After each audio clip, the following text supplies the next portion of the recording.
Para agora, eu gostaria que vocês localizassem para mim exercício número 6 da página 99. Exercício número 6.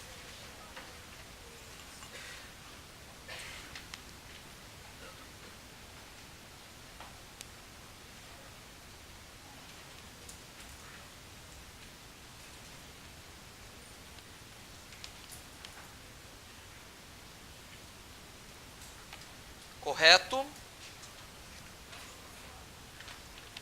Para que a gente não fique perdido, pessoal, eu vou fazer novamente com vocês a leitura do exercício para vocês se localizarem, antes de eu desenvolver o conteúdo para vocês. Pode ser?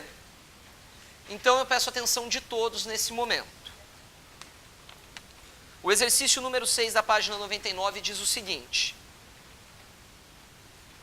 na produção social que os homens realizam, eles entram em determinadas relações indispensáveis e independentes de sua vontade. Tais relações de produção correspondem a um estágio definido de desenvolvimento das suas forças materiais de produção. A totalidade dessas relações constitui a estrutura econômica da sociedade, fundamento real sobre o qual se erguem as superestruturas política e jurídica, ao qual correspondem determinadas formas de consciência social. Esse trecho, pessoal, que foi lido, ele é referente ao prefácio da obra Crítica da Economia Política, de Karl Marx e Friedrich Engels, certo? Pessoal, esse exercício do qual eu acabei de fazer a leitura para vocês, ele vai trabalhar diretamente com as chamadas relações de trabalho. Dentre os exercícios que nós vamos trabalhar, pessoal, na aula de hoje, bom, o primeiro, conforme eu mostrei para vocês, nós falamos da Revolução Industrial, que é um objeto fundamental do desenvolvimento da sociologia, mas agora nós vamos falar de um personagem principal da sociologia. Nós falaremos do pensador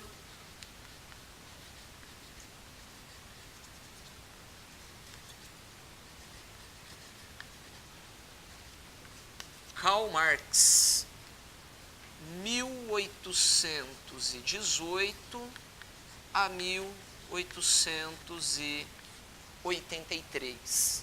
Bom, pessoal, conforme vocês podem observar, o Marx, ele tem a sua realidade vivenciada no mesmo contexto da Revolução Industrial. Mariane, você está equivocado. O Marx é de 1800, a Revolução é de 1700. Na verdade, pessoal, não existe equívoco, não. É proposital esse dito. Por quê? O Marx, ele não vê a Revolução em si, quer dizer, o primeiro estágio da Revolução, mas ele assiste a todas as consequências da primeira Revolução Industrial. E a segunda Revolução Industrial, que é de 1850, conforme nós podemos observar, ele vivenciou toda esta revolução, certo? Pessoal, Karl Marx, ele trabalha com uma teoria bastante interessante. Qual teoria, Mariane? A teoria que nós vamos chamar de materialismo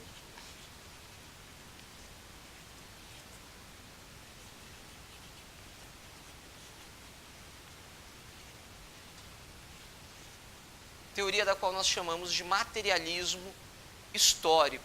Alguns materiais, pessoal, chamam esse materialismo histórico por esta nomenclatura aqui, que vai ser bastante comum da vida acadêmica de vocês. O materialismo histórico, ele também é conhecido por marxismo, certo? Ele também é bastante conhecido como marxismo. Mariane, quais são os dois objetos centrais do materialismo histórico e do marxismo? O primeiro objeto, pessoal, ele remonta exatamente à Revolução Industrial. O Marx, por nós chamarmos a sua teoria de materialismo histórico, ele olhou para a história para encontrar os problemas que ocorreram na humanidade através da história, principalmente ligados às relações de trabalho. O Marx vai dizer que como tema central do materialismo se tem a chamada luta de classes. Uma luta de classes ocorrendo ao longo da história, certo? Outro ponto fundamental do qual Marx vai trabalhar é que, a partir do momento que se tem uma luta de classes, ele faz um apelo. O apelo à revolução socialista. Mariana, explica isso para a gente, para ficar um pouquinho mais claro. Sim. Deixa eu só pegar uma outra cor para destacar para vocês, para a gente não misturar. Atenção de todos, por favor. Luta de classes, pessoal. O nosso amigo Karl Marx vai dizer que ao longo da história, as classes sociais, elas se enfrentaram. Pela existência de um antagonismo. A burguesia e o proletariado? Não. A burguesia e o proletariado, pessoal, conforme nós vimos na Revolução, ele é algo propriamente dito do capitalismo. Nós vamos falar da existência de uma classe dominante e de uma classe dominada, certo? Marx vai dizer que ao longo da história nós temos a existência de uma classe dominante e de uma classe dominada. Mariane, mas o que faz uma classe social dominar a outra? Chegamos no ponto fundamental do pensamento marxista. Qual? O grande problema dessa relação de dominação é a existência de algo chamado propriedade privada. A propriedade privada é o que vai diferenciar os homens. Ou seja, é o que vai gerar uma relação de dominação. Bom, Mariane, entendemos as relações de trabalho? Não necessariamente. Porque quando ele fala de um dominante e um dominado através da história, o Marx vai trabalhar com alguns conceitos bastante específicos da sua obra. Como, por exemplo, modos de produção. O que são os modos de produção? É a maneira pelo qual uma sociedade produz, comercializa, distribui as suas riquezas, tudo aquilo que ela produz, certo? E o Marx diz que existem alguns modos de produção ao longo da história, onde sempre existiu uma relação entre um dominante e um dominado. Ele busca isso a partir do momento que passa a existir o conceito de propriedade privada. Quando, Mariane? Através da Antiguidade Oriental, no chamado modo de produção asiático. Ou seja, o Estado ele passa a ter o controle da propriedade privada e dominar os camponeses e servos. Mais para frente, nós falamos de um governo das oligarquias, um domínio das oligarquias. De que maneira? Através do chamado modo de produção escravista, onde nós vemos as sociedades gregas e romanas. Mais adiante, falamos do modo de produção feudal, aonde a propriedade privada estava ligada às mãos da nobreza, certo? Mas agora não mais o trabalho é quem domina, mas sim a questão da posse da terra, até chegarmos ao modo capitalista. Para a resolução dessa questão, pessoal, nós vamos falar de um ponto específico do materialismo histórico, quer dizer, do pensamento marxista, mas com relação ao materialismo histórico. Nós vamos falar, eu gostaria que vocês destacassem para mim, por favor, da ideologia, certo? Nós vamos falar da ideologia. Quando nós falamos da ideologia, vestibulandos, bastante atenção para isso. A grosso modo, em linhas gerais, nós dissemos que ideologia é a maneira pelo qual uma sociedade é dominada a partir das relações do seu pensamento, certo? A ideologia vai ser a imposição de um pensamento de uma classe dominante para uma classe dominada. No capitalismo, a ideologia ela vai ser apresentada por qual classe social? Pela burguesia. E sendo entendida e dominada por quem?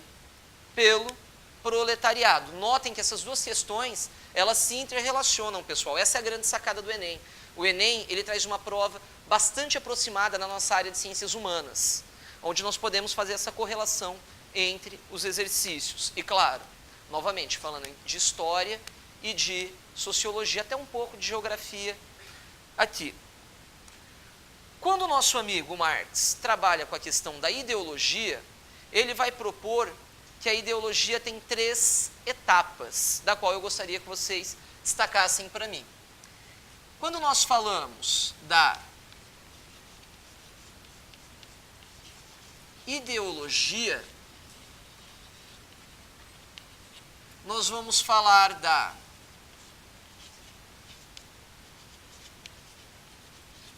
separação, certo?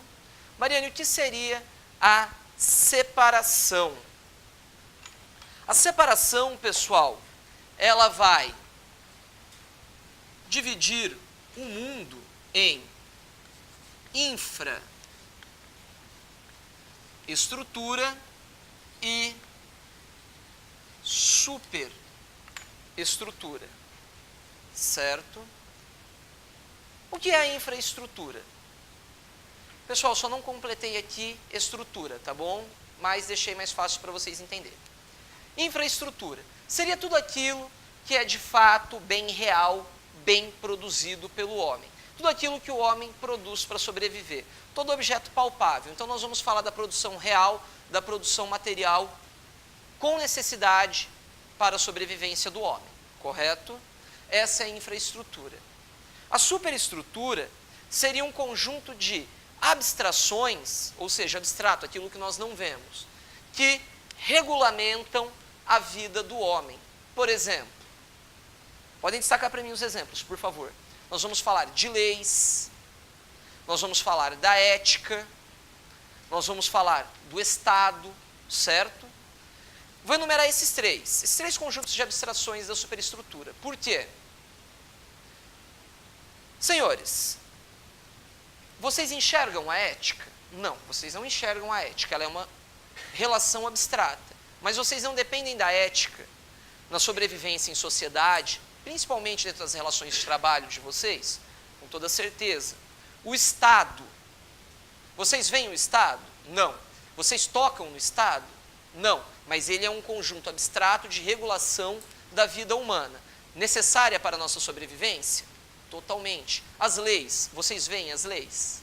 De maneira alguma. Vocês tocam nas leis? Só se for num código jurídico. Mas, claro, o que regula, exatamente, o que regula a vida do homem são as leis. Marx, então, fez a separação ideológica, a infraestrutura e a superestrutura. A partir daí, ele nos apresenta a segunda etapa da ideologia, a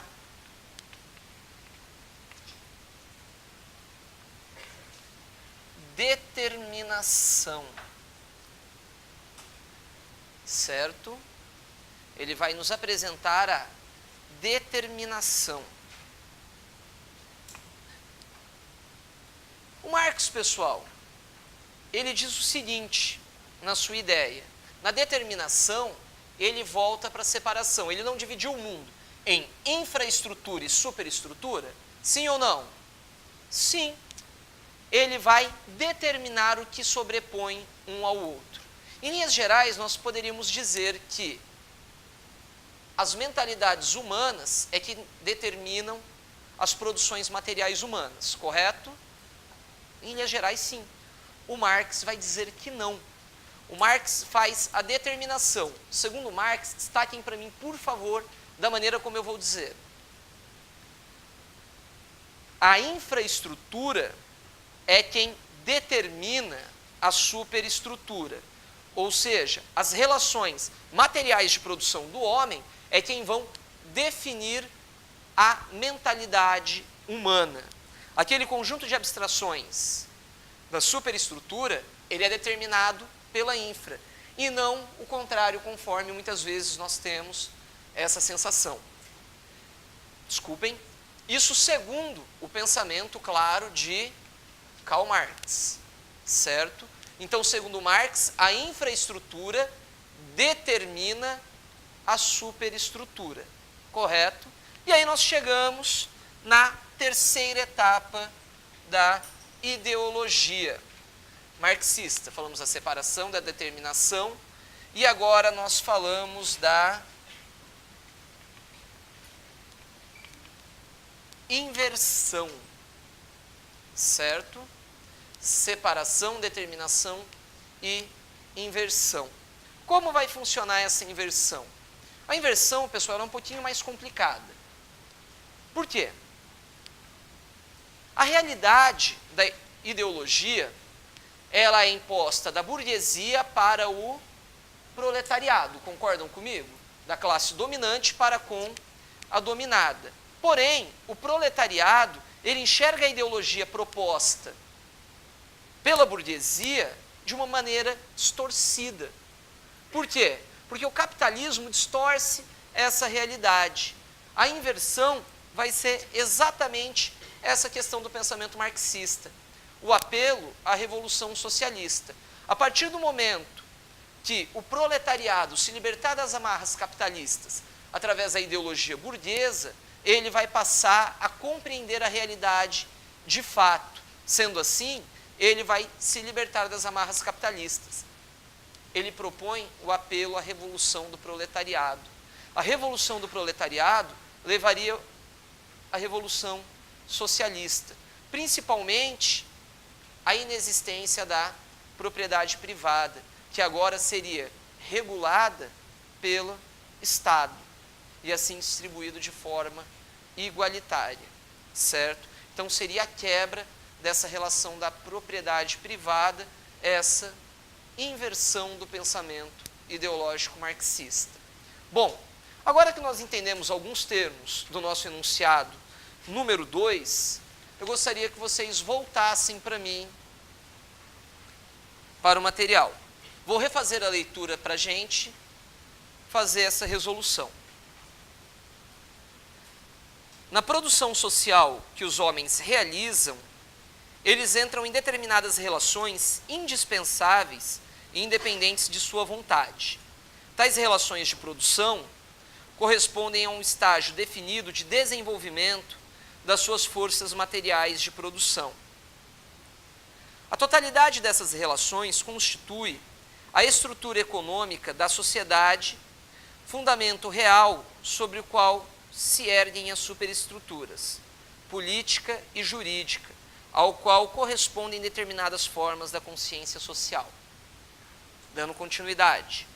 Para o autor, a relação entre economia e política estabelecida no sistema capitalista, então nós estamos falando de qual sistema? Do sistema capitalista. Deem um destaque para isso no material de vocês. Faz com que, letra A, o proletariado seja contemplado pelo processo de mais-valia? Bom, nós não falamos do processo de mais-valia aqui, pessoal. O processo de mais-valia é quando o proletariado não tem a participação total naquilo que ele produz. Bom, nós falamos dessas relações? Claro que isso é uma explicação a grosso modo. Não. Já anulamos a letra A. O trabalho se constituía como fundamento real da produção da vida material? Sim, pessoal. O trabalho, ele se constitui como parte da vida real, a infraestrutura. Uma das coisas que o Marx diz quando ele trabalha com a relação de alienação, que eu gostaria que vocês destacassem para mim, é que o trabalho é o que diferencia o homem, certo? Como assim, Mariane? O trabalho é o que diferencia o homem? A relação de trabalho é o que diferencia o homem dos demais animais, a sua capacidade intelectual de raciocínio, mas principalmente, olhando para a vida material, a sua capacidade de transformação da matéria-prima. Esse é o principal fator de diferenciação do homem, certo? Gabarito letra B. Alternativa correta. Não vou resolver as demais, vou pular para o meu último exercício, tá bom? Eu estou, pessoal, neste momento, na página 83,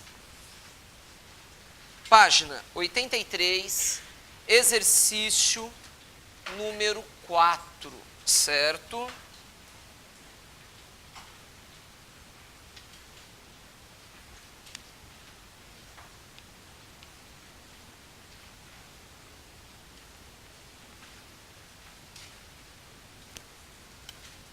O exercício número 4. Posso fazer a leitura para vocês, o enunciado antes da nossa resolução? Então vamos lá. Vamos ver se vai bater o exercício. O exercício ele começa com uma imagem, é isso?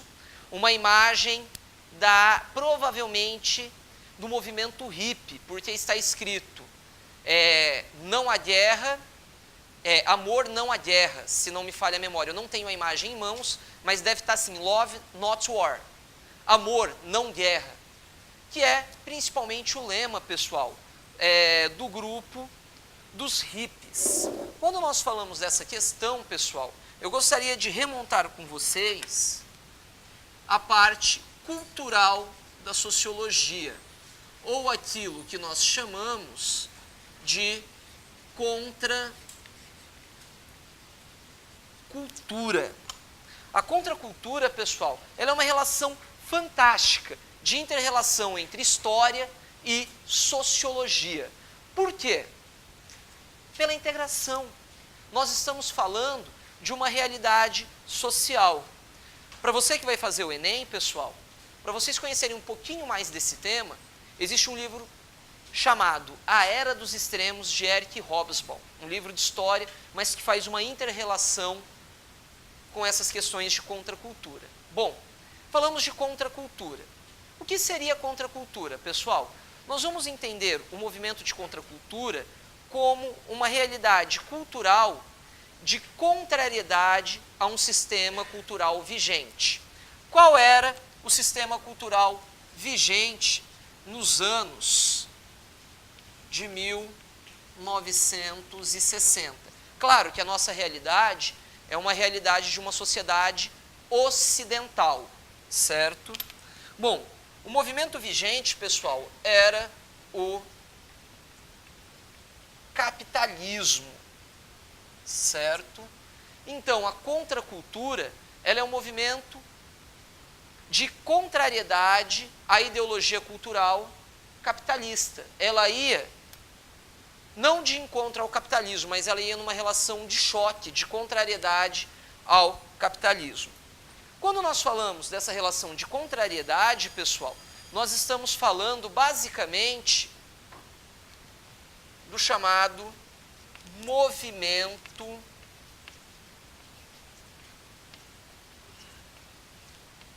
hippie, certo?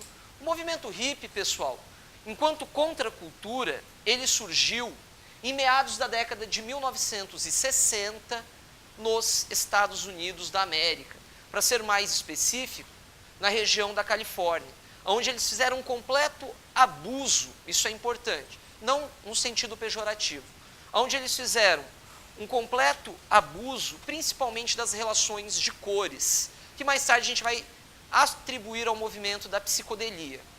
O movimento hippie, pessoal, ele tinha algumas perspectivas importantes, do qual eu gostaria que vocês destacassem para mim, para eu fechar a aula de hoje. Eles eram contrários às guerras, em especial falamos da guerra do Vietnã. Eles queriam denunciar a poluição atmosférica, eram contrários ao consumo de alimentos industrializados, certo? São as três essências principais do movimento hippie. O grande destaque é que a propagação do movimento hippie, ela se deu em especial na linha musical, do qual nós vamos destacar grandes fenômenos do rock and roll. O movimento hippie em si, Jimi Hendrix e Janis Joplin, certo? Mas, da década de 70 em diante, movimentos ligados à psicodelia também denunciavam as mesmas questões que os hippies defendiam, ainda no rock and roll. do qual nós falamos em meados da década de 60, do lançamento do álbum dos Beatles, Sgt. Pepper's, e já no início da década de 80, quando o movimento hippie começou a diminuir, nós falamos do álbum da banda Pink Floyd, The Wall, que é uma completa denúncia a guerras e contrariedade à guerra. Vamos fazer a resolução dessa questão bem rapidinho. Nos anos que se seguiram à Segunda Guerra, os movimentos como o de maio de 1968, ou a campanha contra a Guerra do Vietnã, culminaram no estabelecimento de diferentes formas de participação política. Seus slogans, tais como "Quando penso em revolução, quero fazer amor", se tornaram símbolos da agitação cultural dos anos de 1960, cuja inovação relacionava-se com a letra C, pessoal.